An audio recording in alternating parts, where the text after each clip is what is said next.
እሺ እንዴት ናችሁ? ዛሬ ደግሞ እንግዲህ የፕሮሞሽኑን የጠየቃችሁኝ ሰዎች ምላሽ ልስጣችሁ ብዬ ነው የመጣሁት።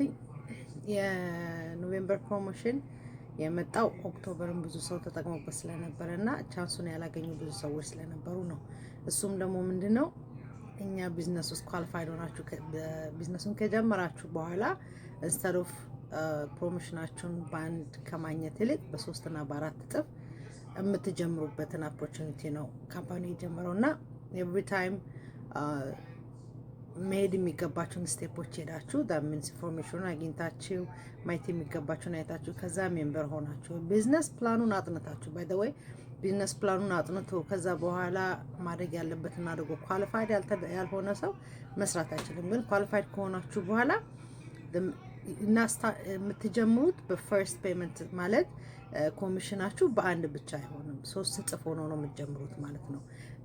ይሄ ነገር እንግዲህ እስካሁን አልነበረም፣ ከ8 ዓመት በኋላ ነው አሁን ያደረጉት። ያ ማለት አሁን ለሚጀምሩ ሰዎች ጉድ ኦፖርቹኒቲ ነው።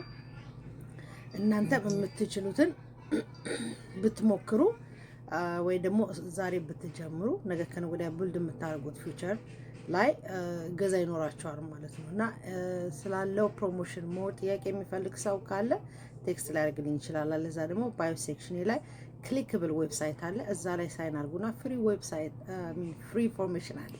ኢንፎርሜሽኑን በማየት ገለጻውን በደንብ ይዩት። ቴስቲሞኒ ያለው ሰው ምን ያህል እንደደረሰበት ታዩታላችሁ። ከዛ በኋላ እኔ ጥያቄ ይቀበላለሁ ማለት ነው።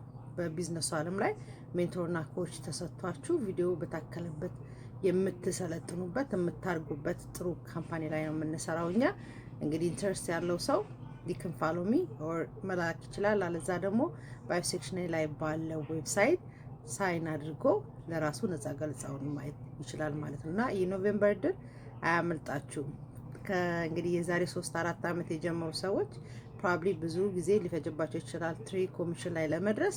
እናንተ ግን ዲስ ቻንስ ማለት ነው እና ቻንሱን ተጠቀሙበት እላለሁ። ኤኒ ኮስችን እቀበላለሁ። ሰላም ዋሉ።